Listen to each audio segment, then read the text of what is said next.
RRB group D 2026 की 22,000 plus भर्ती का इंतज़ार कर रहे हैं तो रुक जाइए। पढ़ाई शुरू करने से पहले ये वीडियो देखना बहुत ज़रूरी है, क्योंकि एक छोटी सी गलती आपको एग्ज़ाम निकालने के बाद भी बाहर कर देगी।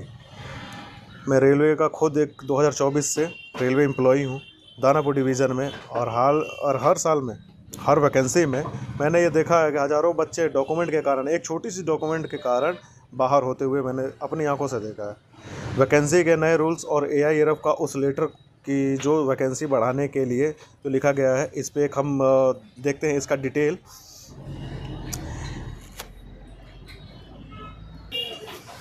सबसे पहले बात करते हैं वैकेंसी की, ठीक है।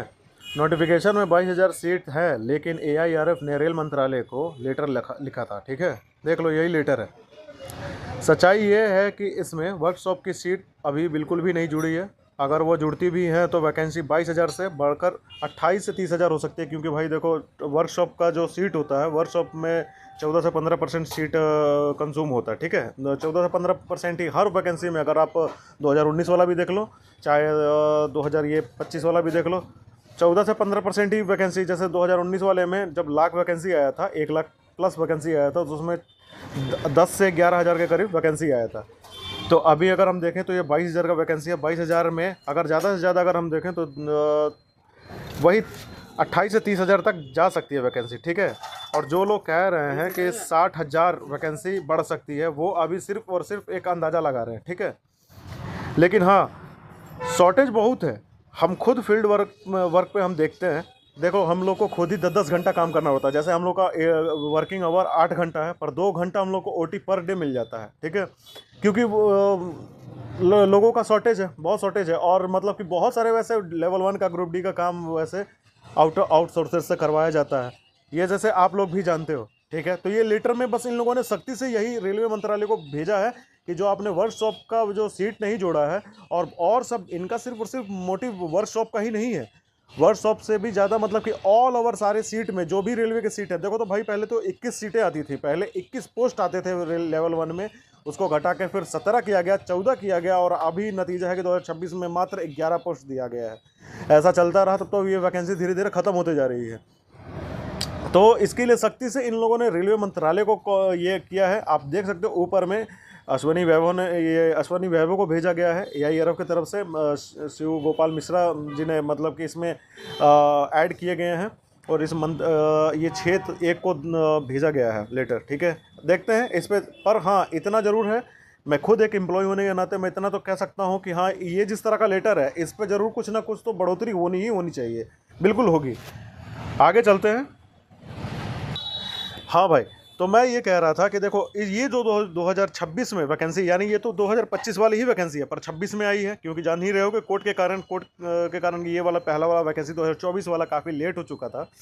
तो ये 25 वाला ही वैकेंसी है हमारा 26 में, पर अभी हम इसको 26 बोल रहे हैं, क्योंकि ये 2026 में ही तो हम एक तरह से इसको पूरी तरह से फिलअप करेगा ये रेलवे। तो देखो, जहाँ तक इसमें चांसेस है कि जैसे कि इसका देखो डिटेल है, ये 22,000 वैकेंसी है। इसमें एक खास चीज़ ये मैं आपको बताना चाहता हूँ कि कुछ डॉक्यूमेंट्स हैं, डॉक्यूमेंट्स इस बार कुछ रूल्स बदला है रेलवे ने।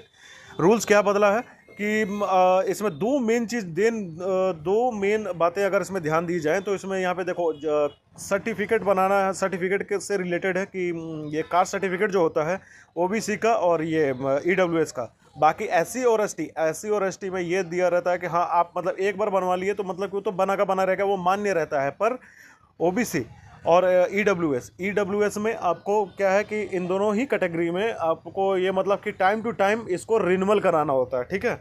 मैं आपको इसके बारे में समझाता हूँ भाई। इसमें 8.4 पॉइंट देखो, 8.4 पैरा देखो, इसमें साफ साफ लिखा हुआ है कि जो क्रीमी लेयर होता है ना, क्रीमी लेयर अगर आप ऑप्शन में जैसे फॉर्म भरते समय अगर आप अप्लाई कर देते हैं, तो आप सीधे सीधे जर्नल में ही डाइवर्ट हो जाएंगे पूरी तरह से। तो ये एक चीज़ का ये ध्यान रखना कि जब भी आप ओबीसी से हो, तो अगर इसको जब अप्लाई कर रहे हो, लेवल 1 का अगर अप्लाई कर रहे हो, तो क्रीमी लेयर को सेलेक्ट मत करना भूल से भी, नॉन क्रीमी लेयर को सेलेक्ट करना, तब आप ओबीसी में जाओगे। और इसमें देखो, ये जो इसमें जो लिखा हुआ है, इसमें एक चीज़ यही समझाई जा रही है कि कैटेगरी सर्टिफिकेट डेट जो है ना, फाइनेंशियल ईयर के हिसाब से होना चाहिए। जैसे 1 अप्रैल 2025 के बाद का होना चाहिए इनकम, ठीक है। जो एनसीएल बनाओगे वो 1 अप्रैल 2025 के बाद का होना चाहिए, यानी 24-25 का होना चाहिए, ठीक। इनकम और ईडब्ल्यूएस में भी यही चीज़ दिए रखा है कि 1 अप्रैल 2025 के बाद का इनकम बना होना चाहिए।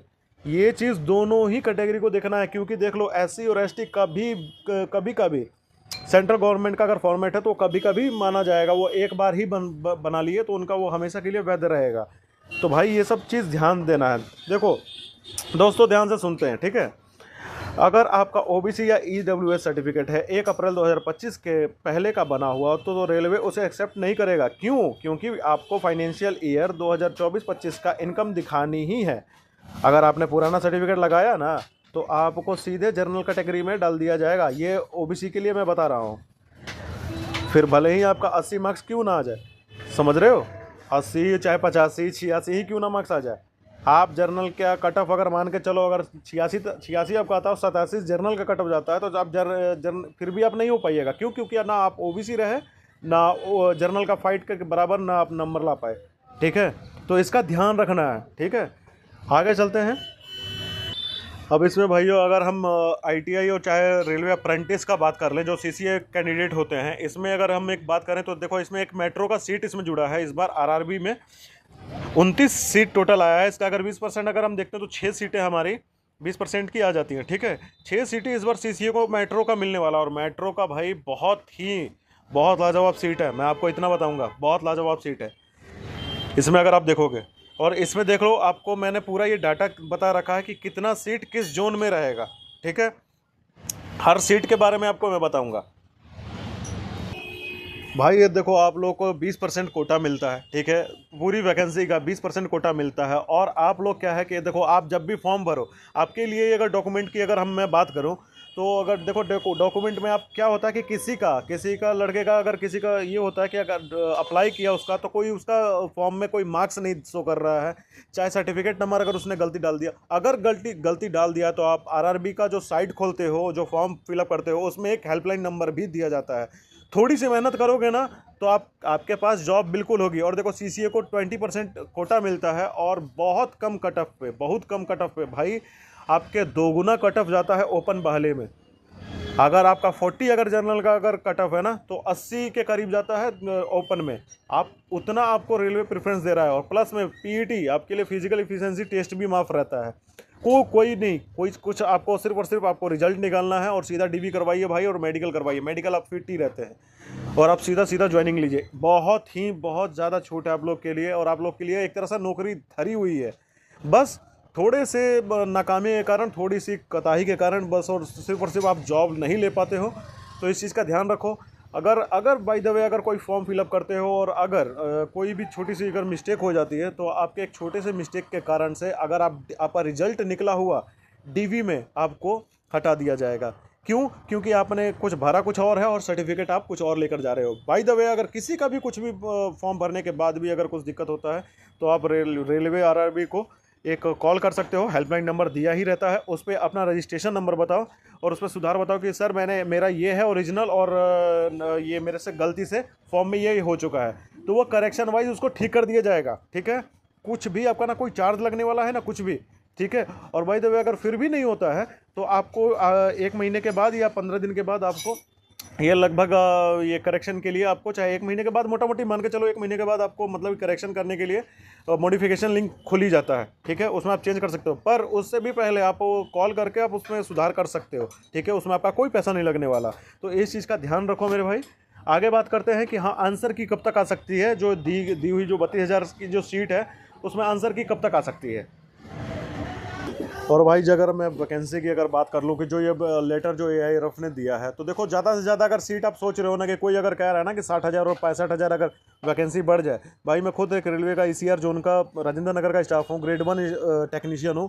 जहाँ तक मैंने अभी तक देखा है कि देखो अभी जिस तरह का रेलवे बिहेव कर रहा है, जिस तरह का, देखो आपने जैसे आप देख सकते हो 2024 में बहुत सारे ट्वीट हुए, बहुत सारे मतलब कि टीचरों के द्वारा मिल बांट के बहुत कुछ हुआ, पर ऐसा कुछ नहीं सुना। बट मैं ये कह सकता हूँ कि हाँ, उतना सीट नहीं बढ़ सकता जितना ये आप लोग बता रहा है ना, कोई यूट्यूब पे बता रहा है, बहुत बड़ा अफवाह चला रहा है कि ये 60,000 70,000 हो जाएगा, वैसा नहीं होगा। उसके बारे में मैं यही इन्फॉर्मेशन दूंगा कि ज़्यादा से ज़्यादा वो 30,000 तक वैकेंसी जा सकती है 22,000 वाली, ठीक है। तो उतने भ्रम में ना रहें, 30,000 चाहे जितनी भी सीट हो, आपको पर ईयर आपको सीट अगर मिल रहा है लेवल 1 का तो आपके लिए वो बहुत बेहतर है। हर टाइम के मुताबिक अगर मान के चलो 5 साल में अगर 1 लाख सीट निकलती है तो 5 साल में भाई बहुत सारे लोग डिस्क्वालीफाई भी हो जाते हैं एज के कारण, ठीक है। अगर साल बाई साल अगर आ रहा है तो आप फाइट कर सकते हो। अब चलते हैं आंसर की में। तो भाई आंसर की देखो तुम लोगों का, जैसे देखो 10 फरवरी तक आपका मतलब कि एग्ज़ाम हो जा रहा है। तो 10 फरवरी के बाद अगर हम मान के चले कोई भी एग्ज़ाम का अगर हमने देखा है ना तो मैक्सिमम टू मैक्सिमम डेट अगर 6 दिन लिया गया है, ठीक है। 6 दिन से ज़्यादा नहीं। अगर हम बात करें ना तो देखो 14 फरवरी लास्ट डेट। देखो मैं तो आपको बता देता हूँ, ये 14 फरवरी पूरे चांस है भाई कि ये आ जाए इसका आंसर की, ठीक है। लेवल 1 का 32,000 वाले का तो 14 या लास्ट 16 फरवरी। क्योंकि संडे को भाई संडे 15 तारीख पड़ रहा है, 15 फरवरी संडे पड़ रहा है। ये दोनों डेट में पक्का पूरा चांस है, 101% चांस है कि इन दोनों डेट में बिल्कुल ही आना चाहिए, क्योंकि ये वैकेंसी पहले से ही बहुत लेट हो चुकी है। इसको पूरे तरह से जल्दी इसको कंप्लीट कराने के लिए ज़रूर से ज़रूर इसको ध्यान देगा रेलवे और जल्दी से जल्दी ही कंप्लीट कराएगा। अब हम ये सोचते हैं कि हाँ कितना टाइम ले सकता है रिजल्ट देने में। तो देखो रिजल्ट अगर हम मोटा मोटी अगर देखें तो रिजल्ट आपका 2 महीने, लास्टली 2 महीने, यानी कि अब ये अप्रैल मिड तक, ठीक है। अप्रैल मिड तक ये आपको पूरे चांस है कि हाँ ये रिजल्ट दे दे और उसके बाद पीईटी करवा दे, ठीक है। तो भाई सीसीओ वाला का जिसका रिजल्ट अगर होता है उसका तो डायरेक्ट डीवी अगर देखा जाएगा, उसका डायरेक्ट डीवी देखा जाएगा। बट आपको अप्रैल के मिड तक आपको ये इसका रिजल्ट शो कर देगा और पीईटी के लिए डेट दे देगा, ठीक है। तो वीडियो में इतना ही था भाई। मैं आपको इतना ही कहना चाहूँगा कि मेरे फॉलोअर्स अभी शुरुआत में कम है, बट इतना ही मैं कहूँगा कि मैं खुद एक एम्प्लॉय होने के नाते मैं आपको जो कुछ भी न्यूज़ दूंगा, किसी के बारे में जो भी वो चीज़ बताऊंगा वो बिल्कुल सटीक बताऊंगा। तो हो सके तो मेरे भाइयों आप मुझे फॉलो करो, सब्सक्राइब करो और चैनल को शेयर कर सकते हो। आप लोग का सपोर्ट चाहिए, आप लोग के लिए ही एक नई शुरुआत कर रहा हूँ। तब तक के लिए जय हिंद, जय भारत।